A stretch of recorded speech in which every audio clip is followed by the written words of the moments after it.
क्या आप मानेंगे कि दुनिया के सबसे बड़े साम्राज्यों की ताकत उनकी तलवारों में नहीं, बल्कि एक मुड़े हुए लोहे के टुकड़े में छुपी थी? ये घोड़े की नाल थी, जिसने न सिर्फ युद्ध के मैदान बदल दिए, बल्कि पूरी सभ्यता की रफ्तार बदल दी। आज की इस दौड़ती हुई दुनिया की नींव में ये छोटी सी चीज कैसे शामिल है? अंत तक बने रहिए, हैरान रह जाएंगे।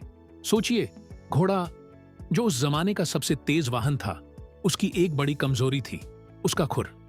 लंबी दूरी, पहाड़, दलदल या पत्थरीली जमीन पर ये नरम खुर टूटते, छिलते और घिसते चले जाते थे। सभ्यताएं आगे बढ़ना चाहती थीं, पर उनकी गति सीमित थी। फिर 5वीं से 7वीं सदी के बीच यूरोप में लोहे की कीलदार नाल आई और सब कुछ बदल गया। अब खुर सुरक्षित थे, दौड़ 2 गुनी, वजन ढोने की क्षमता 3 गुना। वो जंगली रास्ते और दलदल जो पहले रुकावट थे, अब रास्ते बन गए। नाल ने नक्शे की सीमाओं को ही लचीला बना दिया। भारी कवच पहने घुड़सवार अब बिना थके मैदान मार सकते थे। घुड़सवार सेना अब सिर्फ सैनिक नहीं, एक चलती फिरती दीवार बन गई। खेती से लेकर व्यापार तक बैलों की जगह घोड़ों ने ले ली। हल, गाड़ियां, अनाज की ढुलाई, सब तेज हुआ।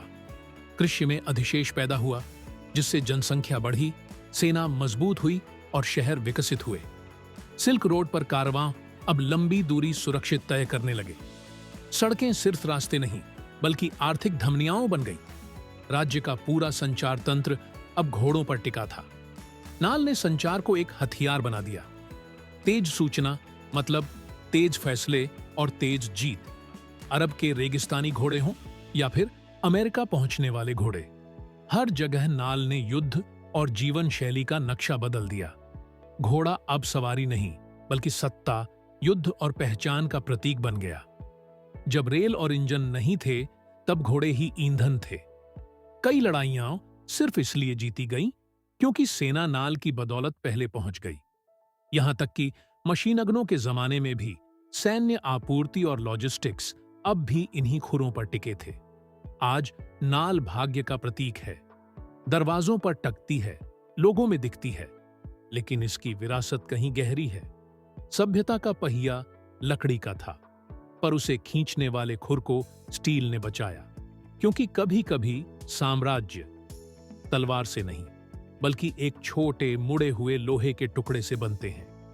मध्यकाल को एआई के नए अंदाज में समझने के लिए सब्सक्राइब जरूर करें।